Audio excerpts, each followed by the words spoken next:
Start. अध्यक्ष महाराज. परिच्छेद.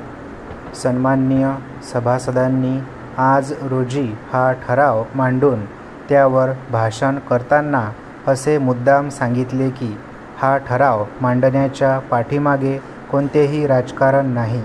शिक्षणाचा एकंदर दर्जा सुधारावा आणि त्याकरिता शिक्षकांना चांगली पाठ्यपुस्तके निर्माण करण्याच्या दृष्टीने प्रोत्साहन मिळावे एवढाच उद्देश या ठरावाच्या मागे आहे, असे ते म्हणाले.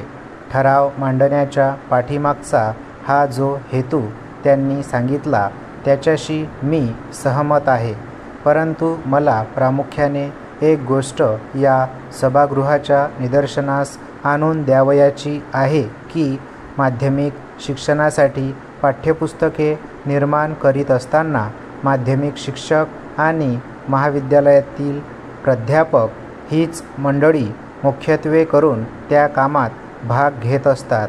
अर्थात पाठ्यपुस्तके निर्मितीची सध्याची जी पद्धत आहे ती सर्वसामान्य शिक्षकांना तितकीशी परवडणारी नाही हे मला कबूल आहे, कारण ही पुस्तके छापून घेण्यासाठी पहिल्या प्रथम जो खर्च करावा लागतो तो सर्वसामान्य शिक्षकांना परवडण्यासारखा नसतो.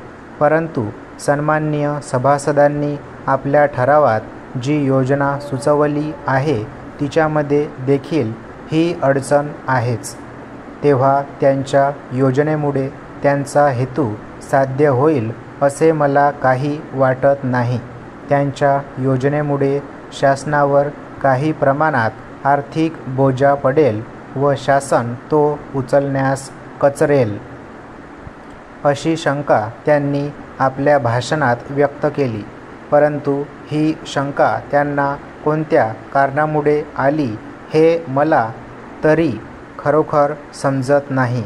सध्या सरकार शिक्षणावर फार मोठ्या प्रमाणात पैसा खर्च करीत आहे आणि शिक्षणासारख्या कल्याणकारी कामासाठी आणखी काही खर्च करावा लागला तरी तो करण्यास हे सरकार कधीच मागेपुढे पाहणार नाही. परिच्छेद.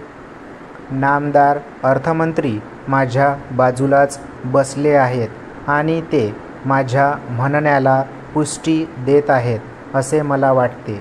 तेव्हा प्रश्न खर्चाचा नसून ठरावात नमूद केलेल्या योजनेमुळे त्यांच्या मनातील आणि त्याचबरोबर सरकारचाही हेतू साध्य होऊ शकेल किंवा नाही हा आहे. शिवाय ती योजना प्रत्यक्ष अंमलात आणण्याच्या बाबतीत अनेक व्यावहारिक अडचणी आहेत व त्या मी आता सन्माननीय सभागृहाच्या निदर्शनास आणून देण्याचा प्रयत्न करणार आहे. पहिली अडचण अशी की माध्यमिक शिक्षणाचा जो अभ्यासक्रम आहे त्यात जवळजवळ 96 विषयांचा अंतर्भाव आहे. या सर्व विषयांची पाठ्यपुस्तके निर्माण करण्यासाठी त्यांनी आपल्या ठरावात नमूद केल्यानुसार स्पर्धा आयोजित करणे हा एक फार मोठा अवाढव्य असा प्रयोग होईल व तो व्यवस्थितपणे पार पाडणे हे एक अतिशय कठीण व जिकिरीचे असे काम होईल. महत्त्वाची गोष्ट म्हणजे काही विषय असे आहेत की फारच थोडे विद्यार्थी ते विषय घेतात. या विषयांची पाठ्यपुस्तके प्रकाशित करण्यास प्रकाशक बहुधा तयार नसतात, कारण त्यांचा खप अतिशय कमी असतो आणि त्यामुळे त्यातून आर्थिक प्राप्तीची फारशी आशा नसते. याच कारणासाठी चांगले लेखकही ती पुस्तके लिहिण्याच्या भरीस पडत नाहीत. त्यामुळेच सध्या या विषयांची जी पुस्तके आहेत ती फारशी चांगल्या दर्जाची नाहीत. म्हणून प्रथम याच पुस्तकांच्या निर्मितीच्या बाबतीत ही योजना अंमलात आणावी असा आग्रह काही लोकांकडून धरला जाईल. स्टॉप.